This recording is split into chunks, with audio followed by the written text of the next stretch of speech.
Shalom. First and foremost, I'd like to give all praise to Yahweh, Ba'Shem, Yahweh Shai, Ba'Shem, Rakakadash. Double honors the elders and apostles of Great Millstone who are teaching this truth in sincerity. And shout out to the Akims out there in the four corners of the earth proclaiming this truth.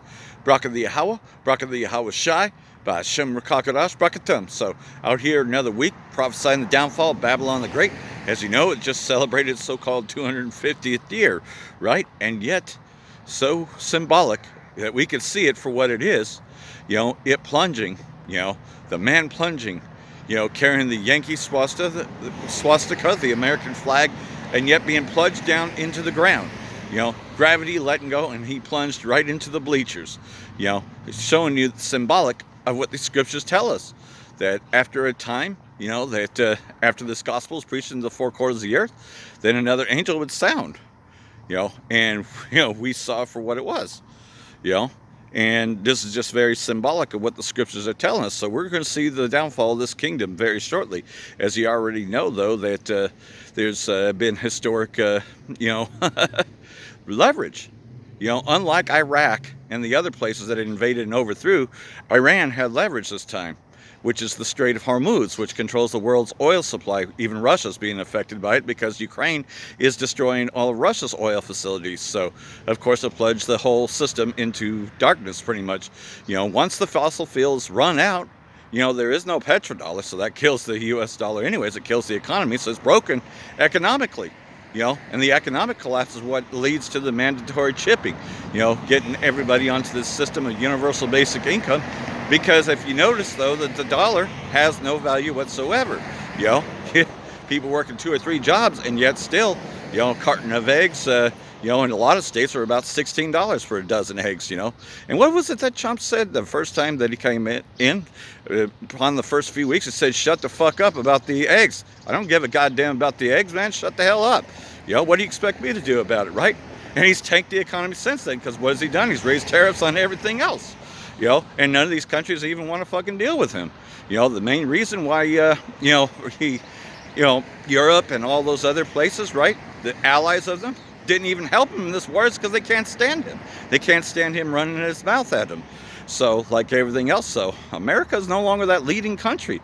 In fact, they're looking for someone else.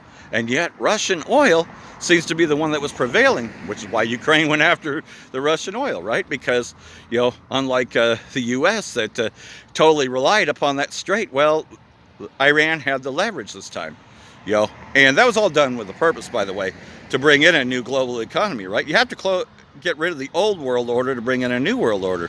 So this new world order is to cause all, both small and great, rich and poor, free and bond, to receive an implantable microchip, which is what the mark of the beast is, and that's what we've been proclaiming for quite some time, and now we're seeing it symbolically. When that man plunged into the bleachers, with the Yankee swastika, with the American flag, and crashing into there, we know that was showing us that indeed it's falling in our time.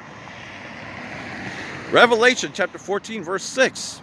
And I saw another angel fly in the midst of heaven, having the everlasting gospel to preach unto them that dwell on the earth. And we've done that via YouTube, right?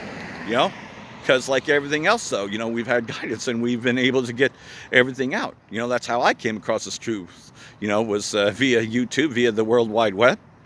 And every nation and kindred and tongue and people, saying with a loud voice, fear the Most High, Yahweh, and give glory unto him. For the hour of his judgment is come. Worship him that made heaven and earth, and the sea and the fountains of waters. Having the names Yahweh, Yahweh Shai. We've also proclaimed that word. Those names worldwide, because it's important that you know the names.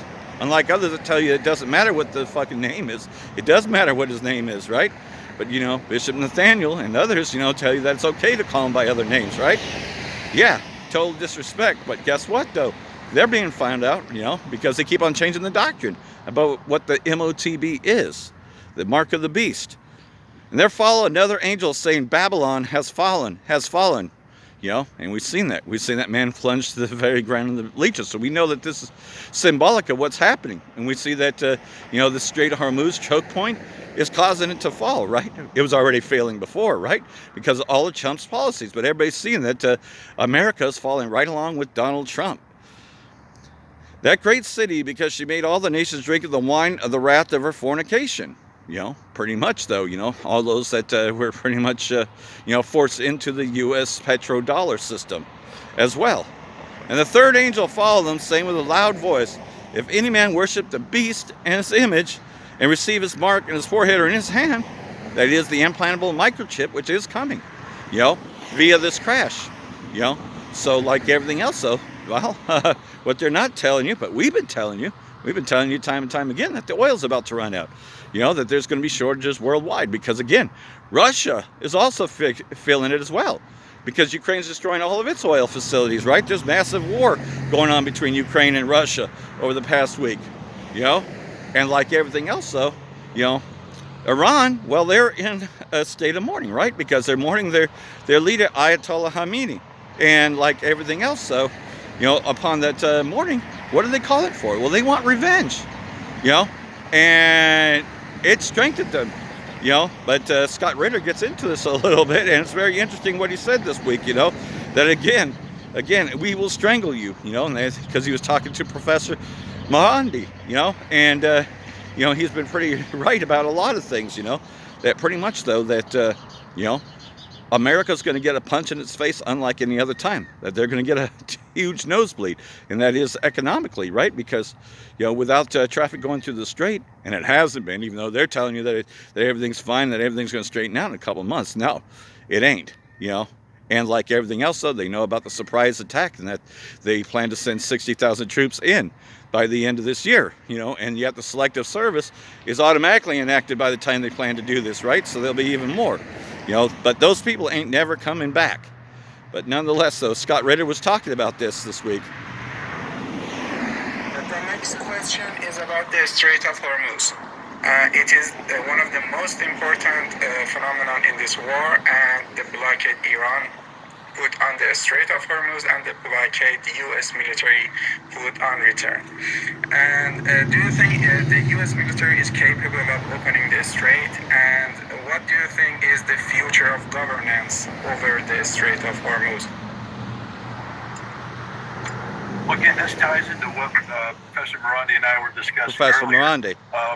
We know for a fact that in 1988, I believe, the United States reflagged tankers, and we escorted them through the Strait of Hormuz. A demonstration of American military power and determination in saying that we will not allow the strait to be closed, we will not allow nations to threaten shipping. And it succeeded. We succeeded because our potential enemies lacked the capacity to defeat the United States military in a stand-up fight.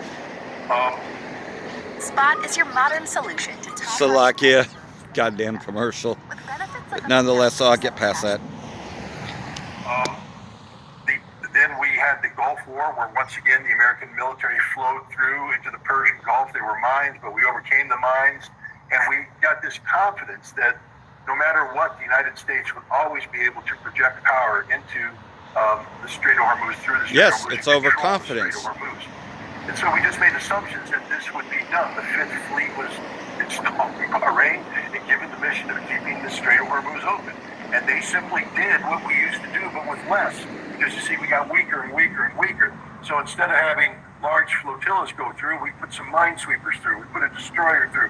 Every once in a while, we put a carrier through and then brought it back out, because the carrier doesn't have a life expectancy of very long, even in the Persian Gulf. But we convinced ourselves that simply by sailing ships and flying airplanes, that we would keep the Strait of Hormuz open. Yet the Iranians are smarter than we are, because the Iranians took a look at the force projection of the United States and said, how do we defeat this? We do it through area denial munitions. We create missiles that are able to project lethality into this area, and we make the missiles survivable. We have enough missiles so that if the enemy comes at us and bombs this, that, the other thing, we can still sustain the pressure. They planned the long fight. And again, the United States wasn't prepared for the long fight. We lacked the capacity to achieve the objective up front, and we lacked the capacity to achieve the objective over time. So the Iranians... So like everything else, though, all they had to do was last, and they did. And that changes the whole system, because of course, like Desert Storm, like all the other ones, yeah, it was just quick, easy in and easy out, right? Couple of weeks of air bombings, and they went in a ground war about 3 or 4 days, and then the Desert Storm war was over with, right? And pretty much though that Saddam Hussein made a deal, and then of course he was later invaded in 2003, but nonetheless, though, those were easy victories. Well, this one's not an easy victory. Well, Iran is not the only player in the region, right?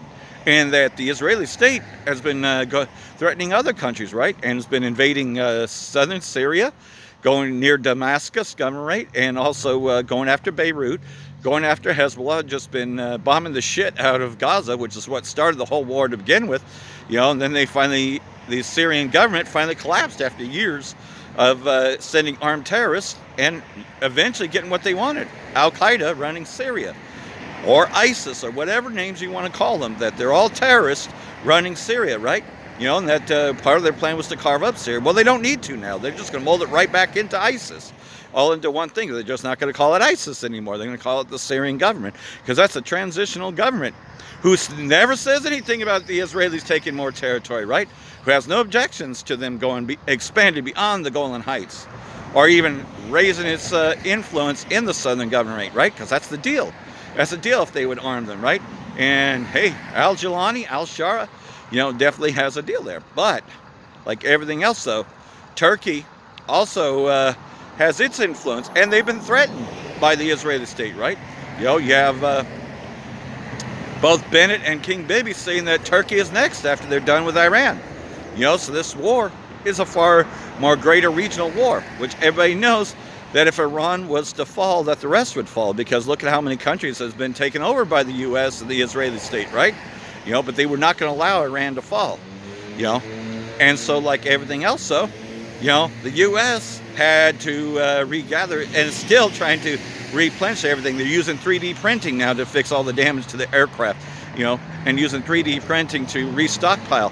But they don't have enough missiles to counter Iran's missiles, because Iran has way more missiles, and guess what?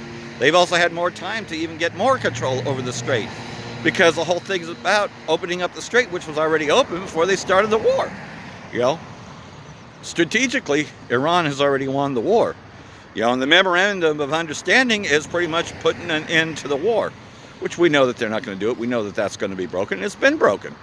The Israelis are not giving up Lebanon, or their pursuit after West Bank or Damascus or any of those areas. They're still occupying more territory.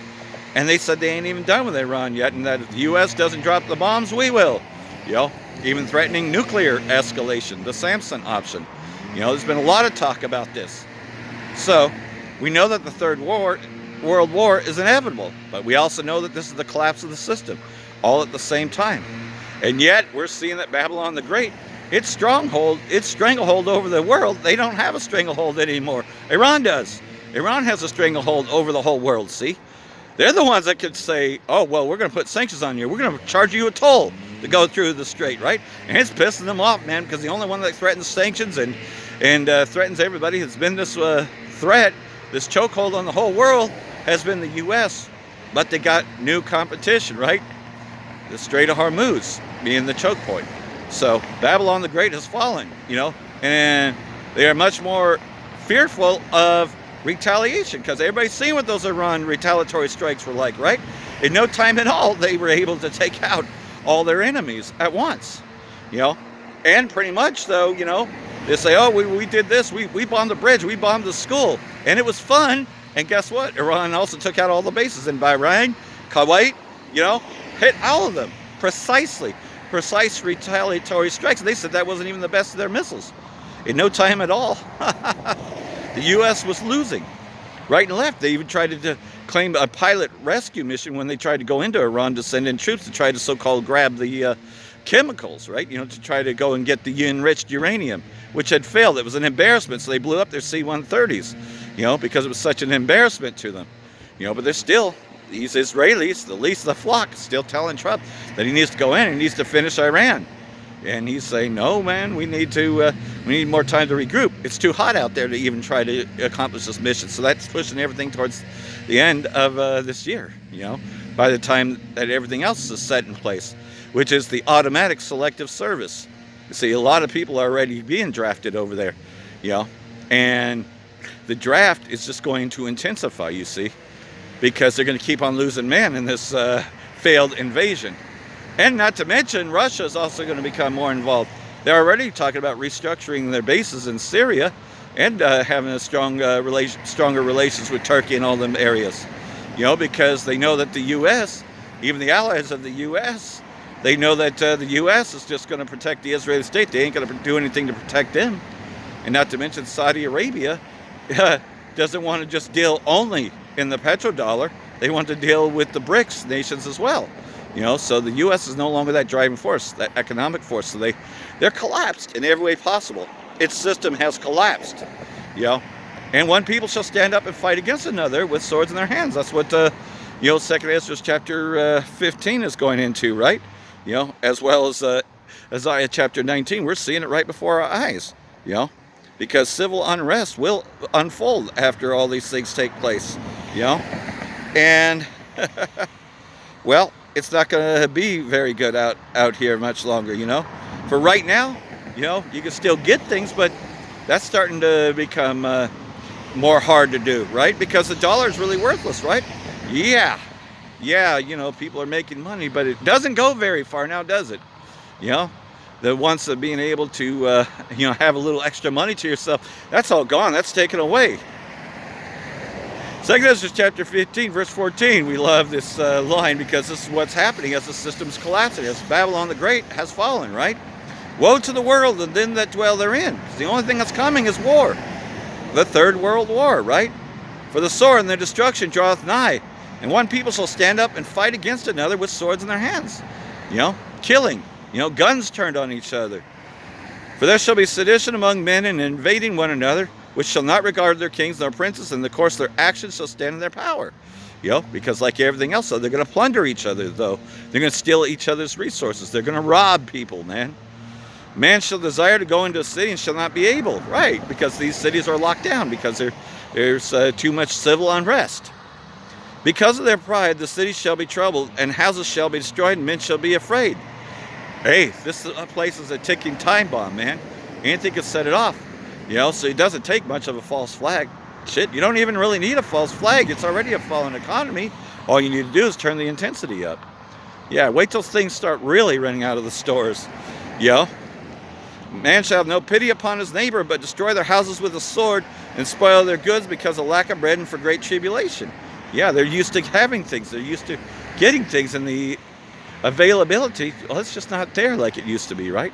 Your dollar doesn't go very far. Especially when, you know, right now the gas prices have only eased a little bit. Here in California, you're still paying nearly $5 a gallon. You know, that hasn't eased. In fact, they say it's gone up another 70 cents or so, you know. So where's the drop? It ain't there. You see, like everything else, though, you know, it still costs you everything to even go to work. That's like, well, shit, I'm not even ahead of anything going to work, you know, is what people are saying in their minds. So, like everything else, though, it's being turned up, you know. And the other things that we take advantage of, you know, such as recycling, etc., that's going to get a lot more violent. I mean, we've already seen some of this even just where we recycle, right? You know, people are getting more belligerent about it. It's like, no, that's my dumpster. You know, and they'll steal your fucking bottle right out of your hand. That happened to my wife, you know, as she was, you know, gathering things. So both me and her, we gather things. We gather recycling and we turn it in each week. Well, even that's going to get a lot harder to do, and we understand this. But we just been doing it for a while because we knew what was coming. See, we're not caught off guard. And the Most High has shown that He'll always provide resources for us, right? You know, you just got to know when the Most High is speaking to you. And a lot of people don't know when the Most High is speaking to you, but we, the elect, can surely hear Him. And when we see things like a man plunging into the crowd like that on that, we know that the Most High did that. You know, that He caused the gravity to befall, you know, and for Him to be pulled down. Right while the flag just pulled him right down, and he crashed into the bleachers, and he probably broke a leg, and maybe broke a few other bones. Maybe broke some ribs too, plunging into those bleachers, man. Because you know how it is, when, you know, and not to mention your knees are so fucking fragile anyways. It doesn't take much to fuck those up, you know. But nonetheless, though, it's showing you that this place is broken in every way possible. Shit, They couldn't even fill up the stadiums. You know how Iran has been, and the other countries as well. A lot of people have been flying internationally and going into Tehran internationally, and they also had ceremonies in Iraq as well, man, because Ayatollah Khamenei was the one that was keeping stability in the region. Everybody knows that they're the ones that were helping to fight ISIS. That this axis of resistance that Iran has was helping Iraq to fight off ISIS, which was supplied by the Israelis. They've been wanting the U.S. out of Iraq for so long, and that this axis of resistance, and Ayatollah Khamenei, was able to actually keep peace in the region. But like everything else, though, just kept on chipping away at Syria and Iraq, by sending in more and more terror groups to where they were overcome, But the resistance was still strong. And that's why Donald Trump ordered the assassination of General Soleimani in 2020, which still there's a warrant for his arrest if he was to ever enter into Iran. That's why he has to have those negotiations in Qatar or in other places, because, he's a wanted man over there. And he's probably a lot more wanted after killing Ayatollah Khamenei. These people want revenge, and they're getting it. They're getting it because they know that they control the strait. At the end of the day, if you destroy a country economically, they don't have the resources. So they've been able to go after the resources. It's all about, hey, the bankers behind this that are planning this have been planning it for a long time, which is to cause a worldwide collapse. Why not via World War III? Why not cause an economic collapse worldwide? That's why all these oil facilities are being targeted, even by Ukraine, against Russia. And Russia going after their energy infrastructure. All the energy infrastructures are being targeted and being wiped out because they want to get everybody into those small city networks. And they want to get rid of all fossil fuels.